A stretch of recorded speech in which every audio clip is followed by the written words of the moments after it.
Del satanismo hoy ya no se habla mucho como en otros tiempos, por más de que sea algo que está siempre vigente en la humanidad. Tuvo su auge en esta parte del mapa en los años 90, y lastimosamente muchas almas inocentes fueron tragadas por las fauces del maligno. Este es el caso del extraño suicidio de una niña.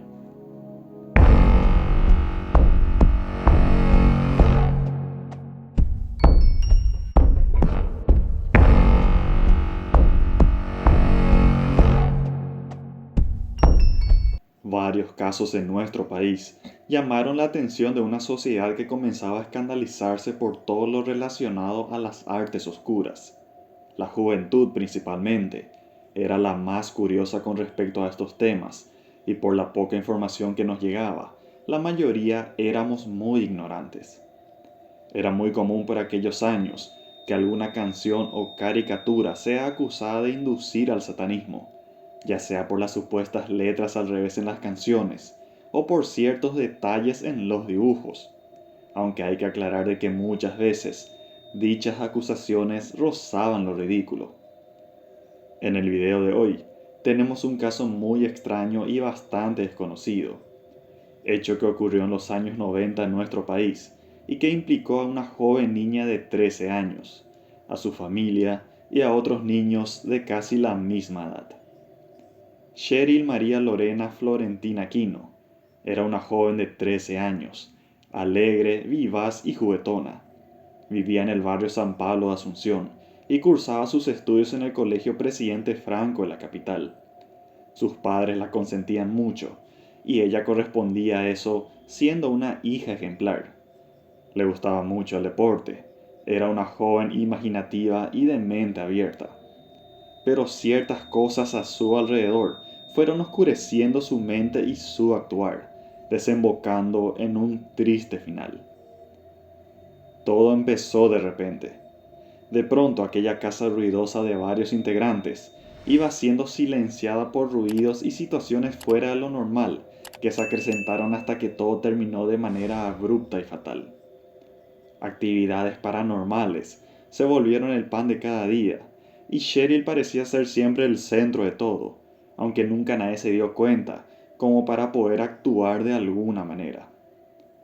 Por ejemplo, dentro de la casa surgían olores nauseabundos sin origen aparente. Al principio, creían que podía ser un animal muerto en las inmediaciones, pero no fue difícil descubrir de que afuera el aire estaba fresco. En cambio, dentro de la casa todo estaba enrarecido. También una neblina, como las que suelen verse en las películas de terror, hacía acto de presencia en toda la casa.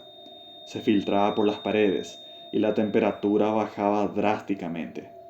Incluso era muy común un olor a quemado, acompañado de un humo muy denso, que solía originarse en la habitación de Cheryl, aunque también en otros sectores de la casa, pero que al recorrer todo el lugar, no había nada que pudiera considerarse el origen de aquello. Las luces se apagaban por varios minutos y luego se encendían como si nada. Incluso fue un electricista a examinar las conexiones eléctricas, pero todo estaba bien. Las puertas se cerraban de golpe y se volvían a abrir con un sonido chirriante. Había momentos en que las camas se agitaban violentamente y nada podían hacer para detenerlo. Cheryl también mencionaba algo muy extraño, como si todo lo ya contado no lo fuera bastante. En ocasiones, sonaba el teléfono de la casa a lo cual ella atendía, y del otro lado escuchaba una voz ronca y terrorífica que le cantaba canciones que ella nunca pudo descifrar. Ella cortaba la llamada de inmediato y quedaba temblando del miedo. La niña también comenzó a sufrir alucinaciones que tenían en vilo a toda la familia. De la nada solía mencionar a su madre que veía a unos enanitos caminando por la casa, merodeando el patio, sobre el techo de su casa y la de los vecinos, incluso sobre un tinglado que estaba a varios metros de la residencia. La madre quedaba estupefacta y sin saber qué responder. Cheryl nunca dio detalles sobre el aspecto de esos seres diminutos que ella aseguraba ver.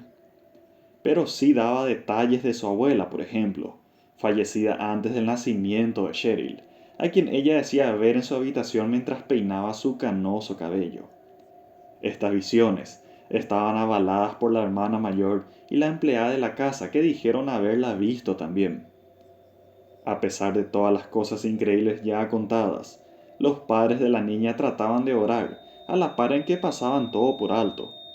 Eran personas muy trabajadoras y religiosas, y no querían hundirse tanto en esos pesares, que ellos pensaban que lo superarían más temprano que tarde. Pero algo mucho más oscuro y siniestro ocurría dentro de la mente de la joven Cheryl. Había algo más en la casa, un ente demoníaco quizás, paseándose en medio de todos con malas intenciones. El padre de la niña trabajaba en una aerolínea paraguaya, por lo tanto, portaba armas reglamentarias que acostumbraba a guardarlas en su casa. Aquella noche trágica, él se disponía a ir al trabajo, pero a última hora le avisaron de que ese día no habría actividades, por lo que debió bajar las cosas de su vehículo de vuelta y guardar todo dentro de la casa. Esas armas siempre estaban bien guardadas bajo llave, pero por una jugarreta cruel del destino, el padre de familia se olvidó de llavearlo aquella jornada. Fue así como esa noche, a las 22 horas aproximadamente, aprovechando la momentánea ausencia de su padre, Cheryl ingresó al dormitorio, tomó ese revólver de la gaveta, la guardó como pudo entre sus ropas y la escondió dentro de un mueble de la sala. Ya tenía planeado qué hacer con eso, y sin dudas se puede decir que un ser maligno era quien manejaba los hilos de su actuar. La noche del 28 de septiembre del año 1992, quizás totalmente fuera de sí, luego de unos minutos de haber guardado el arma, Sherry la tomó de vuelta y se dirigió al medio del patio delantero, en donde se arrodilló. Dirigió el revólver, calibre 38 a su 100, y apretó el gatillo. El sonido alarmó primeramente a su madre, que salió corriendo, encontrándose con una imagen imborrable. Su hija inconsciente ya estaba rodeada de un charco de sangre y con el arma a centímetros de ella. La madre guardó la compostura como pudo y, notando que ella aún respiraba, con mucha entereza la tomó en sus brazos y, junto con su padre, que llegó a ver también lo que pasó, la llevaron al hospital. En el hospital, Cheryl estuvo 7 días en coma. Para los doctores solo aguardaba esperar el innegable final. No había nada que hacer. Hasta que al séptimo día, el 4 de octubre de 1992, la niña dejó el mundo terrenal. En la habitación de Cheryl fue encontrada una pequeña carta de despedida escrita con su letra, y decía: Adiós papá, mamá, Josué, Lourdes, Mabel, Lucía, abuela y abuelo. De todo corazón le quiero a Josué. Les pido que recen por mí para que vaya con Dios. No quiero ir al infierno con el diablo. Quiero que me entierren sobre la tumba de mi abuelita. Quiero que pongan muchas flores. Firma Cheryl. Aquella carta fue leída solo por la hermana mayor de Cheryl, quien luego de la lectura la partió en varios pedazos y la enterró cerca de donde su hermana tomó la triste decisión. También es menester aclarar que Cheryl tuvo una acalorada discusión con su padre aquella fatídica noche. La familia cree que aquello no tuvo nada que ver con la decisión tomada por ella, y menos luego de todo lo que días después irían averiguando sobre lo ocurrido. Pero sí influyó en la actitud del padre, que siempre se sintió culpable. La familia, desolados y desanimados, intentaron buscar respuestas. Intentaron entender por qué una niña tan llena de vida y que solo irradiaba felicidad tomó una decisión tan espantosa. ¿Fue influenciada por algo o por alguien? En las horas que pasaba frente a la televisión, ¿pudo haber visto algo que la incitó a quitarse la vida? Relataré parte de la historia desconocida anterior al suicidio y a los extraños sucesos en la casa. Todo esto según lo que averiguaron los familiares conforme iban investigando. La cuestión fue de que Cheryl, junto con su prima y unos amigos en común, tuvieron en sus manos la famosa y peligrosa tabla de la Ouija. Dicha tabla fue concedida por el amigo de las niñas, que inocentemente, y desconociendo todo el peligro en el que se estaban metiendo, decidieron hacer contacto con un vecino que había fallecido. Aquel vecino era un alemán que llegó a nuestro país al término de la Segunda Guerra Mundial, y se asentó cómodamente en el barrio. Según los que lo conocieron, era una persona muy jovial y un excelente vecino. Por eso, cuando la muerte golpeó su puerta, fue un dolor muy grande para el barrio, en especial para los niños. La idea que tenían los niños protagonistas de esta historia era contactar con el espíritu del alemán fallecido, evidentemente sin tener idea del infierno en el que se estaban metiendo. También es muy probable de que Cheryl, quien siempre decía que quería conocer a su abuela fallecida ya hace años, intentase aprovechar la situación para contactarla con la tabla de la Ouija. Esas sesiones de Ouija de a poco iban dejando síntomas en la pequeña Cheryl, que desde un principio fue la más afectada por ello. Como el alcance del mal puede ser muy grande, toda la casa de la familia iba siendo afectada de a poco por eventos extraños que no tenían explicación para nadie.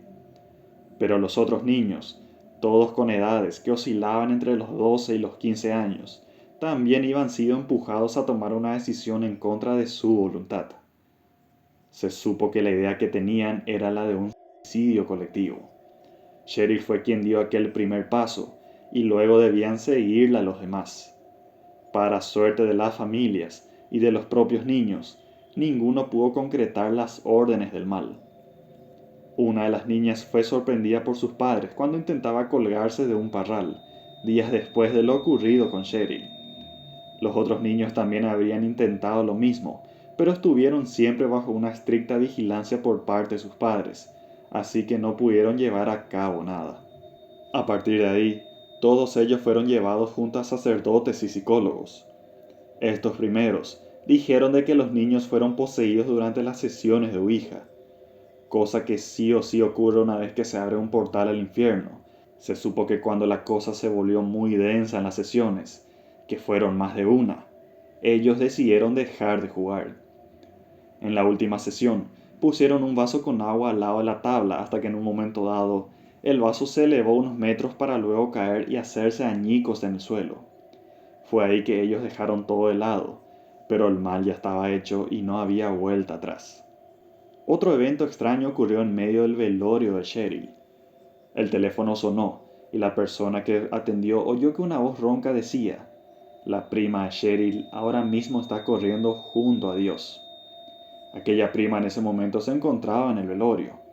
Así como esas primeras extrañas llamadas, nunca se supo quién era o cuál era el significado de sus palabras.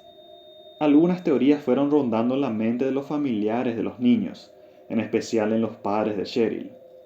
Una de esas teorías, bastante lógica, es que un adulto fue quien les enseñó a los niños cómo contactar con los espíritus usando la Ouija, ya que para unos niños era imposible de saber cómo proceder, dada la falta de información reinante en la época. Aunque de haber sido así, nunca se pudo comprobar. También se piensa de que un demonio obligaba y torturaba a Cheryl para que matase a su hermanito de tan solo 1 año de edad, como una especie de sacrificio. Pero el bebé era la adoración de la niña, por lo tanto ella jamás le haría daño. Lo más probable, como un acto de amor y valentía enorme, ella decidió acabar con su propia vida antes que hacerle daño a su hermano. Lastimosamente ella nunca mencionó nada a sus padres ni buscó ayuda de alguna manera. Hoy en día, los niños se volvieron adultos y llevan una vida normal. Van a misa habitualmente y se alejaron de todo lo que alguna vez los tuvo atados. Alejar a los niños de estos peligros es obligación de todos, especialmente del Internet, que mal usado pueden acceder a informaciones que los llevarán por oscuros caminos. Recuerden que al jugar con la Ouija, nunca podrán hablar con las personas fallecidas, sino que abren un portal por el cual los demonios ingresan y pueden usarte como mejor les plazca, y los resultados, así como en este caso, pueden ser catastróficos. Mis queridos seguidores, ¿qué les pareció este caso? Si ya habías oído hablar de él, tienes más información que no salieron en los diarios, conociste personalmente a las personas implicadas o vives en el barrio en cuestión, por favor, házmelo saber en los comentarios para así conocer más datos sobre este caso y poder informarnos todos. Y muchas gracias por ver este video. Puedes ingresar a nuestra lista de reproducción que ves en pantalla para ver los casos que ya he relatado. Y si el contenido te gustó, por favor no olvides suscribirte y activar la campanita para recibir las notificaciones de nuestros nuevos videos.